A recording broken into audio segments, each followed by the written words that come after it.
बातमी आहे पिंपळगाव येथून। पिंपळगाव येथे मोदींच्या सभेआधी 5 शिवसैनिकांना पोलिसांनी नजर कैदेत ठेवल्याची माहिती समोर येते।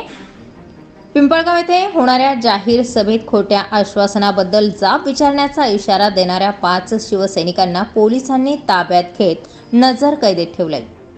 शिवसेना उपजिल्हाप्रमुख निलेश पाटील, तालुका प्रमुख सुधीर कराड, युवासेना जिल्हा प्रमुख विक्रम रंधवे, करंजगावचे माजी सरपंच खंडू बोडके, युवा सेना तालुका प्रमुख आशिष शिंदे यांना निफाड पोलीस स्टेशनचे पोलीस निरीक्षक नंदकुमार कदम, सायखेडा पोलीस स्टेशनचे पोलीस निरीक्षक विकास ढोकरे यांनी सकाळी 11 वाजता राहत्या घरातून ताब्यात घेत निफाड येथे अज्ञात स्थळी नजर कैदेत स्थानबद्ध केल्याची माहिती समोर येते। बुधवार रोजी पिंपळगाव येथे पंतप्रधान नरेंद्र मोदींच्या सभेत यापूर्वी त्यांनी दिलेल्या विविध आश्वासनांबाबत विचारणा होते। लोकशाही मार्गाने हे पदाधिकारी जाब विचारणार होते। त्यापूर्वीच पोलिसांनी वरिष्ठांच्या आदेशांना त्यांना ताब्यात घेत प्रतिबंधात्मक कारवाई केली आहे। पंतप्रधान नरेंद्र मोदी यांनी शेतकऱ्यांच्या केलेल्या फसवणुकीबाबत 420 चा गुन्हा दाखल करण्याची खंडू बोडके पाटील यांनी पोलिसांकडे मागणीही केली आहे। ग्रामीण पोलीस अधीक्षक विक्रम देशमाने यांनी केली भ्रमणध्वनीद्वारे माजी आमदार अनिल कदम, तालुका प्रमुख सुधीर कराड यांच्याशी चर्चा। मात्र सभेत जाब विचारण्यावर ठाम असलेल्या पदाधिकाऱ्यांना पोलिसांनी अखेर स्थानबद्ध केले। याचे पडसाद संपूर्ण दिंडोरी मतदारसंघात उमटले। कांद्याने केला शेतकऱ्यांचा वांधा, त्यामुळे निफाड तालुक्यातील शेतकरी आक्रमक झालाय। अशा आशयाचे संदेश सर्वत्र सोशल मीडियात फिरू लागले। पोलीस यंत्रणा सतर्क झाली आहे, तर स्थानबद्ध केलेल्या कार्यकर्त्यांची सायंकाळी माजी आमदार अनिल कदम यांनी भेट घेतल्याची माहितीही समोर येते। पंतप्रधान नरेंद्र मोदी यांना पिंपळगाव येथील सभेत जाब विचारणार असल्याने या शिवसैनिकांना पोलिसांनी वरिष्ठांच्या आदेशानुसार स्थानबद्ध केलंय। नमस्कार, आपण आहोत आता दिंडोरी लोकसभा मतदारसंघातील चांदोरी या गावात।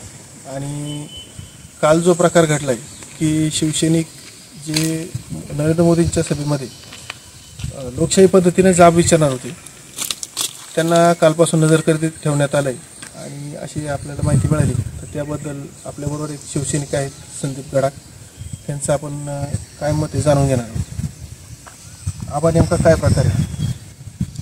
आमचे सर्व शिवसैनिक लोकशाही मार्गाने त्यांची व्यथा मांडण्यासाठी, कांद्यासंदर्भातला प्रश्न मांडण्यासाठी, त्या कांद्यासंदर्भातला जाब विचारण्यासाठी लोकशाही मार्गाने त्यांच्याकडे जाऊन विचारणा करणार होते।